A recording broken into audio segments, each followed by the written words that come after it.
عندك فكرة منتج ومش عارف تبدأ منين، أو عندك منتج وعايز تنزله السوق. ايه الخطوات اللي المفروض تمشي عليها، وازاي تنفذ كل خطوة؟ ازاي تضمن ان المنتج ده هينجح، وازاي تتجنب اي خسائر من البداية؟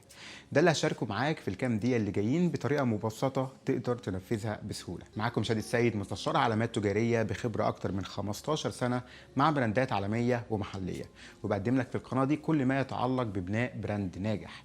فلو عايز تبني كارير في مجال التسويق، او عندك براند وعايز تكبره، يا ريت تتابعني. ويا ريت لو استفدت من الفيديو وحسيت انه بيقدم لك قيمه حقيقيه تعملي لايك، لان ده هيساعد القناه انها تكبر وتفيد ناس اكتر. نرجع لموضوعنا، وخلينا اول نتفق ان اغلب الناس بيفكروا بالطريقه دي: نعمل منتج، نصرف على الاعلانات، ونستنى المبيعات. واللي بيحصل ولا حاجه، بل ممكن يبقى فيه خساره للفلوس. والمشكله هنا مش شرط انها تكون في المنتج، لكن في الطريقه اللي نزل بيها السوق، في اختيار الجمهور المستهدف مثلا. او ممكن المنتج يكون يستهدف الناس الصح بس التسعير غلط، او ممكن يكون كل اللي فات مظبوط بس الرساله غلط او التوزيع غلط. عشان كده اول حاجه لازم تعملها لو نازل باي منتج جديد السوق هي انك تعمل جو تو ماركت استراتيجي. ودي استراتيجيه نزول السوق، والاستراتيجيه بتشمل 7 مراحل مهمه. هنمشي مع بعض خطوه بخطوه عشان تفهم كل مرحله واحتياجاتها. ونبدا باول مرحله وهي الماركت ريسيرش، ودي اهم مرحله لانها بتعرفك حجم السوق، الناس اللي بتشتري منك، والمنافسين اللي نازل قصادهم. وعشان تفهم السوق لازم تفهم الثلاث مصطلحات دول: تام، سام، صم. تام هو التوتال ادريسبل ماركت، وده حجم السوق العالمي او المحلي بالكامل لفئة المنتج بتاعك. وهنا بتشوف يا ترى السوق دوت بيزيد ولا بيقل، يا ترى المستقبل بتاعه عامل ازاي، يا ترى هتقدر تتوسع في المستقبل عشان تقدر تكسب سوق اكبر. تاني مستوى هو السام، وده السيرفيسبل ادريسبل ماركت. دي الفرصه اللي موجوده قصادك، وده بيركز على السوق اللي تقدر تبيع فيه. مثلا هتبيع في الخليج في فئه المنتجات الفاخره، وهنا لازم تعرف في ناس قد ايه ممكن تشتري منتجك بناء على سمات المنتج اللي بتقدمه والجمهور نفسه. وبعدين تالت حاجه هي سم، وده السيرفيسبل اوبتينبل ماركت. انت على اساس الميزانيه بتاعتك والتسويق اللي ناوي تعمله والقدره الاستيعابيه للموارد بتاعتك تقدر تخلي الناس قد ايه تشتري منك. ده التارجت بتاعك ببساطه. فهمك للثلاث عناصر دول هيساعدك في تحديد اهداف واقعيه لمبيعاتك، وهيفهمك برضو مستقبل البيزنس بتاعك عامل ازاي، وهيساعدك لو عايز تجيب مستثمرين في المستقبل. ولو هنلخص الثلاث حاجات دول في جمله واحده، فتام ده الحلم، ده كل السوق، وسام ده الفرصه، وصم ده الواقع اللي تقدر توصل له. بعد ما فهمت السوق تفهم بقى الجمهور، وهنا لازم تفهم 3 مستويات اساسيه للجمهور بتاعك: الديموغرافيك، السايكوجرافيك، والبيهيفير. في الديموغرافيك انت بتحدد الصفات الخارجيه للعميل: العمر، النوع، الدخل، التعليم. وده لان مش كل منتج ينفع لكل الاعمار او المستويات الاجتماعيه. وحتى لما تيجي تحدد الطريقه للمحتوى بتاعك هيتكلم بيها، مش هتكلم كل الطبقات الاجتماعيه بنفس اللغه او المصطلحات. ولما تيجي تسعر برضو، الدخل هيعرفك الناس تقدر تصرف قد ايه، فتحط سعر مناسب للدخل بتاعهم. تاني حاجه هي السايكو جرافيك، وهنا بتقرب اكتر للعميل عشان تفهم اهتماماته، اسلوب حياته، ايه اللي بيحفزه وايه العقبات اللي بيحاول يتغلب عليها في الحياه، لانها هتساعدك في تحديد اساليب الاقناع الخاصه بيه. لو واحد مثلا مهتم بمكانته الاجتماعيه وطريقه لبسه او ظهوره قدام الناس، الشخص ده لما هتيجي تسوق له لازم تحسسه ان المنتج بتاعك بيضيف لمكانته الاجتماعيه. تالت واخر حاجه في نقطه الجمهور هي البيهيفير، ازاي العميل بيشتري، امتى، منين، يا ترى بيشتري اونلاين ولا اوفلاين، بيشتري من براند واحد ولا اكتر من براند. وده هيساعدك في تحديد اساليب التوزيع والحملات اللي هتعملها. بعد ما تحدد العناصر دي هتبني على اساسها ما يعرف باسم الكاستمر بيرسونا، ودي ببساطه شخصيه خياليه بتمثل الفئه المستهدفه، بتديها اسم ووصف واهتمامات وتحديات عشان يبقى عندك تصور واقعي للعميل بتاعك. ودلوقتي بعد ما فهمت السوق والجمهور لازم تفهم المنافسين. وفي نوعين من المنافسه: في منافسه مباشره ودول المنافسين بيبيعوا نفس المنتج اللي بتبيعه، وفي منافسه غير مباشره ودول اختيارات متوفره قدام العملاء يقدروا ياخدوا مكان المنتج بتاعك. خلينا مثلا ناخد براند تسلا. المنافسين المباشرين لتسلا هيكونوا البراندات اللي بتعمل عربيات كهربائيه فاخره، والمنافسين الغير مباشرين هم باقي البراندات اللي بتعمل اي عربيه. ودول بيشكلوا تهديد لتسلا، لان العميل مثلا ممكن يستغل العربيات الكهربائيه ويروح للعربيات دي. فلازم تفهم المنافسه بتاعتك بشكل واسع. لازم تبص على المنتجات اللي بيبيعها المنافسين، ايه السمات والخصائص اللي موجوده فيها، ايه هي نقاط القوه والضعف في المنتج، والفجوات اللي ممكن تملاها في السوق. ايه هي المشاعر اللي بيحاولوا يزرعوها عن المنتج في عقول الناس، ايه شكل الرساله اللي بيقولوها ازاي وبيقولوها على انهي قناه. طيب الكلام ده كله جميل، بس ازاي اقدر انفذه؟ ازاي الاقي المعلومات دي؟ دول شويه مصادر هيساعدوك. اول مصدر هو جوجل ترند.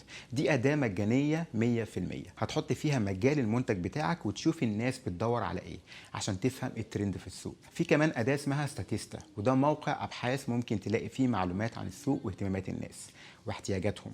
ممكن كمان تستخدم جوجل فورمز وتبعت استبيان للناس تعرفها او صحابك من الناس اللي بتشبه العملاء اللي بتستهدفهم، وتسالهم عن اهتماماتهم بمنتجات شبه المنتج اللي نازل بيه، وتعرف بيشتروا منين، كل قد ايه بيشتروا، ليه، ايه المشكله الحقيقيه اللي المنتج ده بيحلها في حياتهم.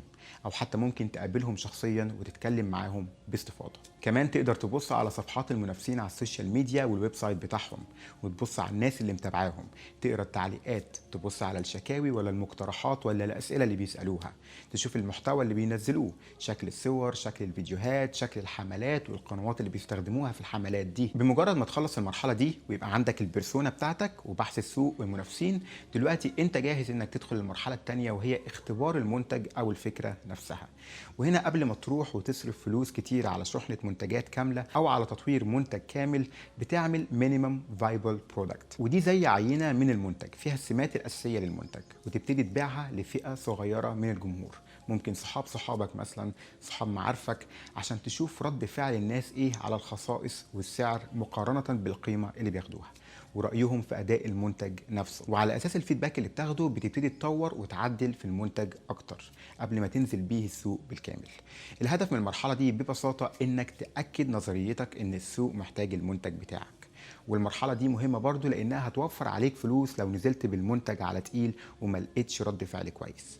فاختبار المنتج هيقلل الخسائر أو هيفتح عينك على مزايا هتنجح المنتج أكتر في المستقبل. طيب كده انت عرفت منافسينك، عرفت جمهورك، عرفت رأيهم في المنتج وعدلت عليه وجاهز لللونش. ندخل بقى على المرحلة الثالثة، وهي عرض القيمة أو الفاليو بروبوزيشن. ودي ببساطة النقط اللي هتركز عليها وانت بتتكلم عن المنتج بتاعك مع الجمهور، سواء على السوشيال ميديا او مع فريق المبيعات بتاعك ولا حتى على الويب سايت. والفاليو بروبوزيشن او عرض القيمه بيكون عباره عن جمله بتقول المنتج ده لمين، وايه المشكله اللي عندهم، وايه القيمه اللي بيقدمها المنتج بتاعك عشان يحلها. يبقى انت كده فهمت جمهورك، فهمت المنافسه، عملت تيست للمنتج، حددت عرض القيمه بتاعك. ندخل بقى على المرحله الرابعه والخطوه الرابعه المهمه، وهي البراندنج. كل اللي انت حددته في الاول ده المفروض يديك فكرة عن شكل وشخصية المنتج او البراند بتاعك. طالما انت فهمت الجمهور وعرفت المنافسه شكلها ايه، المفروض دلوقتي تحدد شكل البراند المناسب ليهم. ايه الالوان اللي هتميزك في السوق، شكل الشعار او اللوجو هيبقى عامل ازاي، وايه الانطباع اللي هيسيبه عن البراند، ايه هو اللوك اند فيل للسوشيال ميديا، ايه هي شكل الصور والناس اللي هتستخدمها في اعلاناتك عشان تعكس الشكل ده، وايه هي اللغه اللي هتتكلم بيها، هتتكلم عربي، انجليزي، عاميه، هتكون فاني في طريقه كلامك ولا هتكون سيريس، ودي التون اوف فويس. وهنا انت محتاج ديزاينر شاطر يبني لك كل ده. وبكده تكون خلصت جزء البراندنج. وطبعا لو انت عندك منتج اصلا معمول له براندنج ونازل بسوق جديد، فكل اللي هتعمله هنا انك هتضيف على شخصيه البراند ثقافه الجمهور في السوق الجديد. ندخل بقى على المرحله الخامسه، وهي التسعير. وفي 3 استراتيجيات مشهوره في التسعير: التسعير على اساس القيمه، التسعير على اساس التكلفه، والتسعير على اساس السوق. التسعير على اساس القيمه مش بيبص على المنتج، ولكن بيبص على القيمه اللي بياخدها العميل من المنتج. لو افترضنا مثلا ان المنتج بتاعك بيدي العميل مكانه اجتماعيه خاصه، او بيوفر عليه وقت او جهد كبير مش هيلاقيه مع المنتجات العاديه التانية اللي بيستخدمها، دي كلها حاجات بتدي قيمه اكبر للمنتج. وبعدين بتبتدي تقيم مدى اهميه الحاجات دي للعملاء، وبتبتدي تعمل بحث عشان تشوف حجم استعدادهم انهم يدفعوا المبلغ اللي حطيته مقابل المزايا دي، وعلى اساسها بتحدد اذا كان السعر اللي حاطه مناسب ولا لا. وطبعا هنا بتحتاج تعمل زي استبيان او انترفيو مع عملاء شبه البيرسونا اللي حطيتها عشان تقدر تعرف منظورهم للسعر. النوع التالي من التسعير هو التسعير على اساس التكلفه، وهنا بتشوف تكلفه المنتج وبتحط هامش الربح بتاعك وخلاص على كده.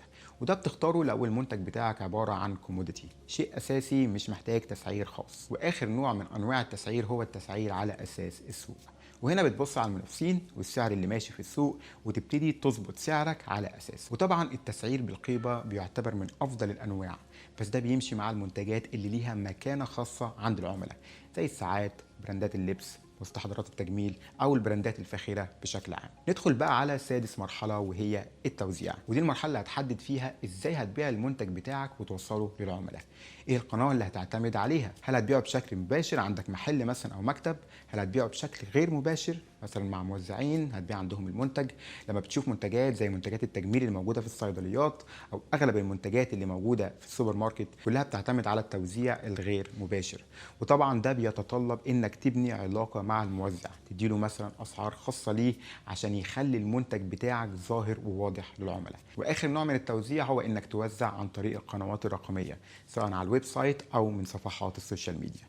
وهنا طبعا لازم تحدد طرق التوصيل والدفع بنفسك، واسلوب التوزيع اللي هتختاره بيتحدد بناء على البحث اللي عملته للسوق في الاول ومعرفتك لسلوك العملاء والطريقه اللي بيشتروا بيها. وبكده نكون وصلنا لاخر مرحله وهي اللونش. وطبعا بعد ما جهزت وعملت تيست لكل اللي قلناه بتبتدي تحط الخطه التسويقيه بتاعتك. ايه الرساله الابداعيه لاول حمله اعلانيه للمنتج؟ بتجهز الديزاين والفيديوهات اللي هتستخدمها في الحمله، بتجهز محتوى تتكلم فيه عن البراند وعن اليو اس بيز بتاعتك، بتستخدم صناع محتوى يسوقوا المنتج بتاعك، بتعمل حملات مدفوعه عشان توصل المنتج لاكبر عدد ممكن من الناس. وطبعا كل الكلام ده بيكون على اساس البرسونا واهتماماتها والانواع الميديا اللي بيستخدموها. وبكده بقيت خلاص في السوق. طبعا المشوار بتاعك لسه مكمل، وفي الايام الجايه هشاركك مواضيع تانية هتساعدك انك تبني براند يعمل لك ثروه. يا ريت لو عندك اي سؤال او محتاج تفسير اطول تكتب لي في التعليقات، ويا ريت تتابع القناه وما تنساش اللايك لانه هيساعد القناه تكبر وهيساعدني اقدم محتوى اكتر. والسلام عليكم.